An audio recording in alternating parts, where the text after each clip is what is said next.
various movements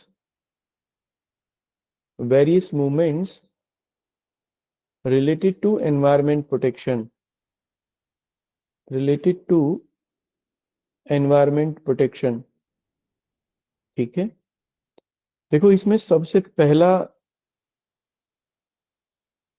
पहला जो इसमें इंपॉर्टेंट है वो बिश्नोई मूवमेंट है। बिश्नोई आंदोलन हम लोग इसे कहते हैं।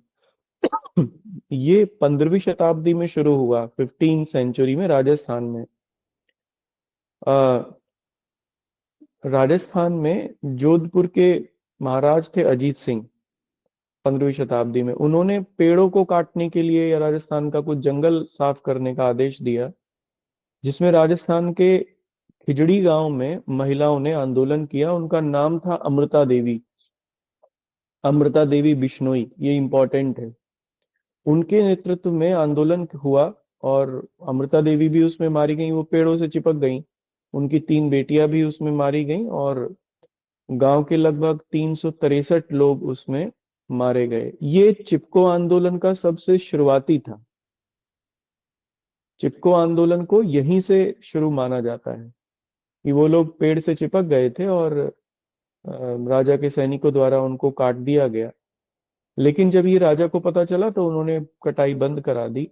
इसलिए विश्नोई कम्युनिटी, खेजड़ी के जो वृक्ष होते हैं, खेजड़ी वहां पर एक राजस्थान में वृक्ष है, बड़ा होता है, तो उसको वो पूजते हैं। उनके लिए वो स्पिरिचुअल ट्री के रूप में है। उसी से संबंधित है ये चिपको मूवमेंट और विश्नोई मूवमेंट। चिपको मूवमेंट में अंतर केवल इतना है कि बिश्नोई मूवमेंट तो कॉन्सेप्ट सेम है दोनों की, बस बिश्नोई मूवमेंट तो 15 सेंचुरी में शुरू हुआ। चिपको मूवमेंट 1973 में शुरू किया गया था चंडी प्रसाद भट्ट के द्वारा। बिल्कुल सेम है। बिश्नोई मूवमेंट शुरू हुआ था राजस्थान में, चिपको मूवमेंट शुरू हुआ उत्तराखंड, गोपेश्वर वगैरह। दोनों में ये अंतर है ना। तो आप एक पूरा इसके ऊपर मेंस का क्वेश्चन लिख सकते हैं, क्योंकि आता है, कई बार आया है ये। अब अगले पॉइंट से लिखना। बाद में इसी आंदोलन से प्रेरणा ली गई और 1973 में चिपको आंदोलन शुरू हुआ, फिर वहां उत्तराखंड में, गोपेश्वर वगैरह में। ठीक है ना, ये याद रखना। चिपको आंदोलन की प्रेरणा ली गई थी बिश्नोई आंदोलन से। चिपको आंदोलन शुरू नहीं हुआ था वहां। ये कॉन्ट्राडिक्शन रहता है। कुछ लोग मानते हैं कि ये, मतलब कुछ लोग क्या, ये समझने में परेशानी हो जाती है, बाकी कुछ नहीं है। ठीक है ना, तो आप ये, चिपको आंदोलन तो उत्तराखंड में ही शुरू हुआ, पर कॉन्सेप्ट चूंकि सेम थी, ये कॉन्सेप्ट बिश्नोई मूवमेंट से उन्होंने ली। ठीक है, चंडी प्रसाद भट्ट, बाद में सुंदरलाल बहुगुणा, इसी से जुड़े। तो अब अगले पॉइंट में लिखना, कालांतर में इसी आंदोलन से प्रेरणा लेकर,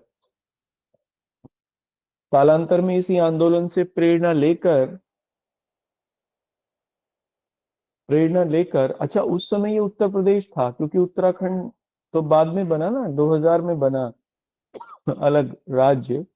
उस समय ये उत्तर प्रदेश का ही हिस्सा होता था 1973 में। और इसमें कंटिन्यूएशन में लिखना, तो आंदोलन शुरू किया गया चंडी प्रसाद भट्ट के द्वारा। ये खूब आया है एग्जाम में।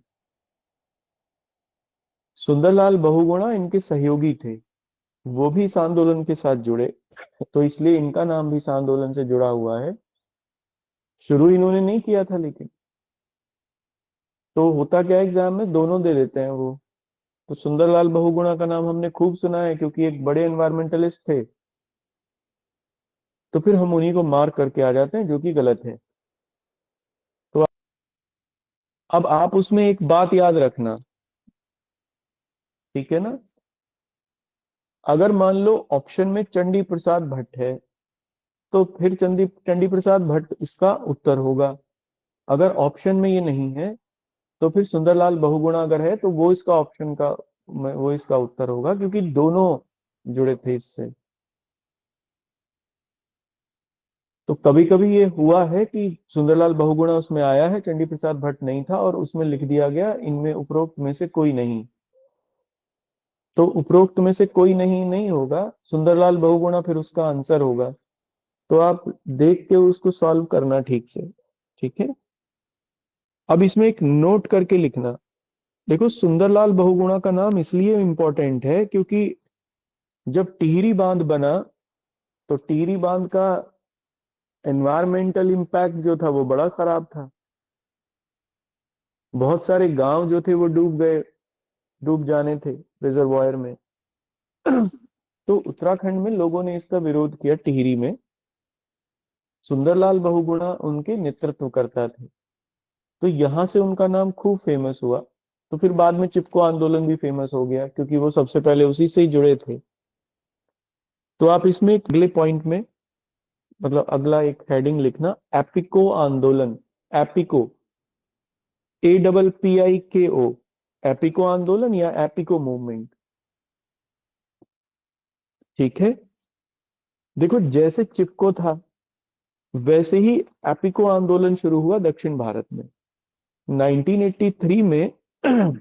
कर्नाटक में शुरू हुआ ये, नॉर्दर्न कन्नड़ जिले में। और ये शुरू किया पांडुरंग हेगड़े ने।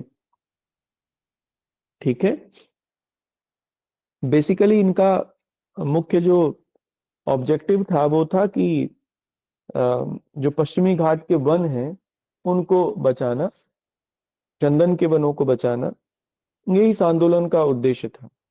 ठीक है, अगले पॉइंट में लिखना, नेक्स्ट पॉइंट से ये इन दोनों का निष्कर्ष होगा। कंक्लूजन अगर आप मेंस में लिखते हैं तो वो ये लिखेंगे। देखो, ये दोनों आंदोलन करते क्या हैं, ये ये बताते हैं कि भारत में पर्यावरण सुरक्षा या जो पर्यावरण से लगाव है वो सांस्कृतिक भी है, हमारी कल्चर में ही है, ये कल्चर एस्पेक्ट भी है। क्योंकि पेड़ पौधे जीव जंतु हमारे लिए पूज्य हैं, कुछ पेड़ पौधे जीव जंतु, और लगभग सभी धर्मों में ऐसा ही है। इसलिए इंडियन कल्चर में एनवायरनमेंट को, इकोलॉजी को प्रिजर्व करने के लिए उसे रिलीजन से या उसे वैल्यूज के साथ जोड़ा गया। इसलिए वनों को सुरक्षा देना हमारे लिए सांस्कृतिक महत्व का भी है, न कि केवल वैज्ञानिक महत्व का या अपनी एग्जिस्टेंस के लिए। जैसे पश्चिम के देशों में, वेस्टर्न कंट्रीज में इसका केवल वैज्ञानिक पक्ष है। हम लोगों के लिए एनवायरमेंट प्रिजर्वेशन का एक सांस्कृतिक पक्ष भी है। जैसे गंगा हमारे लिए पवित्र है, गंगा इज अ रिवर, और हमने उसे होली रिवर कहा है। दक्षिण भारत में कावेरी ऐसी ही है। तो बाकी दुनिया में नहीं देखने को मिलता। वो नदियों को पवित्र, हम तो नदियों को पवित्र मान के भी गंदा करते हैं। तो खास बात ये भी है। लेकिन वो लोग नदियों को पवित्र भी नहीं मानते तो भी गंदा नहीं करते। हम में और उनमें यही फर्क है। हम लोगों के लिए लेकिन ये सांस्कृतिक पक्ष है, तो कह सकते हैं कि हमारे मूल्य जो हैं पर्यावरण से पर्यावरण से संबंधित, वो तो बहुत उदात्त हैं, बहुत बड़े हैं, पर मूल्य बड़े हैं, हम तो छोटे ही हैं। ये हमारा चिपको और एपिको आंदोलन का पूरा कंप्लीट हो गया। मीन्स का पर्सपेक्टिव प्रिलिमिनरी में भी आप लिख सकते हो। नेक्स्ट लिखना अगले पॉइंट में। देखो, दक्षिण भारत में ही एक और मूवमेंट चला जिसे पुराने टाइम में ही, अब हालांकि इस समय में भी है, पश्चिमी घाट बचाओ आंदोलन भी शुरू हुआ था 2010-11 में शायद वो। और उसके लिए फिर एक साइंटिस्ट थे के कस्तूरी रंगन, जिनकी अभी डेथ भी हुई है शायद। बहुत भारत के बहुत बड़े एनवायरमेंटलिस्ट थे, इकोलॉजिस्ट थे। तो उनकी अध्यक्षता में एक कमेटी बनाई गई थी, और शायद 2011-12 में बनाई। इन्होंने अपनी रिपोर्ट 2013 में दी थी। इकोलॉजिकल, चूंकि वेस्टर्न घाट बहुत सेंसिटिव एरिया है, इकोलॉजिकली सेंसिटिव है, तो उसके लिए ही ये रिपोर्ट थी। ये आंदोलन भी उसी से जुड़ा हुआ शुरू हो गया था, ये 1973 में ही। इसको एक साथ देख के कर लेते हैं। तो लिखना इसमें, next, silent valley movement. Silent valley movement, अब ये साइलेंट वैली कर्नाटक और केरल में पड़ती है, शांत घाटी पश्चिमी घाट में है ना ये। तो साइलेंट वैली मूवमेंट लिखना, साइलेंट वैली आंदोलन लिखना। ठीक है।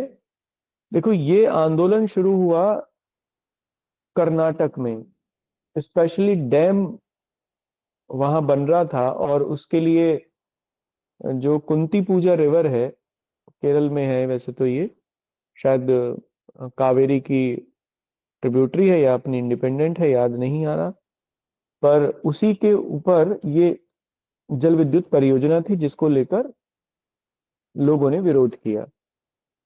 और फाइनली ये हुआ कि 1985 में साइलेंट सरकार ने अपना ये वापस लिया, और 1985 में साइलेंट वैली को नेशनल पार्क घोषित कर दिया गया। हमने पढ़ा है ये साइलेंट वैली नेशनल पार्क, है ना, शायद केरल में है। Silent valley national park Kerala में है, पालक्कड़ जिले में, यहाँ पर। तो ये इसी आंदोलन के बाद हुआ। पर ये आंदोलन शुरू तो हो गया था 1973 में, पर ये आगे तक गया, पूरे पश्चिमी घाट को, पूरे वेस्टर्न घाट को बचाने के लिए बाद में मूवमेंट शुरू हुआ, लोगों के द्वारा किया गया, पूरे वेस्टर्न घाट को। और जिसको फिर सरकार ने मानते हुए इकोलॉजिकल सेंसिटिव एरिया वेस्टर्न घाट को, और कस्तूरी रंगन की अध्यक्षता में एक समिति गठित कर दी थी। ठीक है, तो आप लिखिए, कहा कि एक वेस्टर्न घाट लैंडस्केप का निर्माण करना चाहिए, जिसमें किसी भी तरीके की कंस्ट्रक्शन बैन हो, और जो कि कुल वेस्टर्न घाट का 90% है। पूरे पश्चिमी घाट के 90% को प्रिजर्व किया जाना चाहिए। इसे इकोलॉजिकल सेंसिटिव जोन भी डिक्लेयर करना चाहिए। ठीक है, ये इन्होंने कहा। तो आप इसमें नेक्स्ट लिख लिए, नर्मदा बचाओ आंदोलन, नर्मदा सेव नर्मदा बचाओ मूवमेंट। ठीक है, ये 1989 में शुरू हुआ मेधा पाटकर के द्वारा, नर्मदा में, क्योंकि इसमें डैम बनाए जा रहे थे नर्मदा नदी पर भी, तो उसी के विरोध में ये शुरू हुआ। तो आप, और इसमें लास्ट लिख लीजिए, मैती आंदोलन। मैती आंदोलन, MAITI मूवमेंट। ये मैती आंदोलन भी उत्तराखंड में शुरू हुआ, और कल्याण सिंह रावत के द्वारा ये शुरू किया गया। देखो, इसमें ऑब्जेक्टिव इसमें ये था कि उत्तराखंड के पहाड़ों को फिर से हरा भरा करना। तो कल्याण सिंह रावत ने ग्वालदम गांव से इसको शुरू किया। जो गर्ल्स थी, अनमैरिड गर्ल्स, उनके द्वारा ये आंदोलन शुरू हुआ। उसमें ये तय किया गया कि जब भी किसी लड़की की शादी होगी, तो फिर वो पहाड़ों पर जाकर दूल्हा और दुल्हन दोनों वृक्ष लगाएंगे। ये तय हुआ। तो अपनी शादी से पहले वो पेड़ पौधों की तैयारी करती थी, और विवाह के दिन उनको फिर वो लगाती थी। तो बड़ा इंपॉर्टेंट मूवमेंट रहा ये वहाँ। तो आप इसमें लिखना, एक और लिख लीजिए, जंगल बचाओ आंदोलन। जंगल बचाओ आंदोलन, जंगल बचाओ मूवमेंट, ये 1980 में शुरू हुआ। अब का तो झारखंड है, लेकिन उस समय का बिहार था।